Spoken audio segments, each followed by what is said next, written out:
एक बहुत अमीर आदमी था, बहुत अधिक अमीर आदमी था। वो एक बार किसी मंदिर में गया। मंदिर में उसने देखा कि बहुत हट्टा कट्टा आदमी भीख मांग रहा। उस अमीर आदमी ने उस हट्टे कट्टे आदमी से कहा कि तुम भीख क्यों मांगते हो, तुम काम क्यों नहीं करते। उस हट्टे कट्टे आदमी ने कहा कि मुझे कोई काम ही नहीं देता, मैंने बहुत जगह कोशिश की, हर जगह गया, हर जगह याचना की, प्रार्थना की, कोई काम ही नहीं देता। तो सेठ ने कहा तुम मेरे पास आना, कल तुम मेरे पास आना, मैं तुम्हें काम दूंगा। वो अगले दिन उसके पास पहुंचा। सेठ ने अपनी चावल की मिल का काम उसको दे दिया, जो बाहरी किसी शहर में था। तो उसने उससे सेठ से पूछा कि महाराज तनख्वाह कितनी दोगे। उसने मन में सोचा 2, 4, 5 हजार दे देगा। तो सेठ ने बोला कि जितना तुम्हारी कमाई होगी 90% तुम्हारा, 10% मेरा। इतना बड़ा आदमी, इतना दयालु आदमी, वो तो उसके पैरों पे गिर गया कि ऐसा भगवान जैसा आदमी कि 90% मेरा, 10% तुम्हारा। खूब मेहनत की। हर महीने वो सेठ आता था, 10% ले जाता था, खूब फायदा भी हुआ। और वो 90% वो गरीब आदमी रखता था।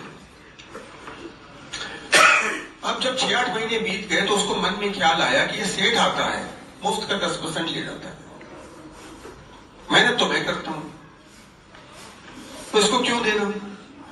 तो 8-10 महीने बाद इसने खातों में गड़बड़ी की और नुकसान दिखाया। सेठ फिर आया, उसने कहा साहब इस बार तो नुकसान हो गया, तो इस बार लाभ नहीं हुआ। अब ये ध्यान देना कि परमात्मा ने हमको मानव योनि में यहां भेजा था, एक अवसर दिया था, एक मौका दिया था उससे जुड़ने का। क्योंकि अध्यात्म कहता है जो मानव योनि है, ये योनि सबसे सरल है ईश्वर को प्राप्त करना है। तो उसने हमें भेजते वक्त कहा था 90% तुम्हारा, 10% मेरा।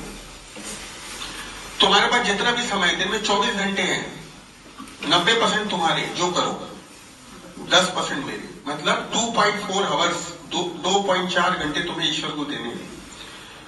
प्रश्न सोचो, देते हो? तुम जितना भी कमाओ 90% तुम्हारा, 10% मेरा। देते हो? नहीं देते हो तो सोचना पड़ेगा। इसलिए गुरु नानक साहब ने बाद में दशांश का नियम लिया। अगर आप देखेंगे ये मूल अध्यात्म में नहीं है, ये बाद में आया है। अतः कोशिश कीजिए, यत्न कीजिए कि ईश्वर को कम से कम अपने जीवन का 10% समय दें। क्योंकि जो समय तुमने शिव को दिया वो तुम्हारी आयु से शिव ने नहीं लिया। याद रखिएगा इस नियम को, वो अक्षय हो जाता है। जो समय शिव को दोगे वो समय तुम्हारी आयु से शिव नहीं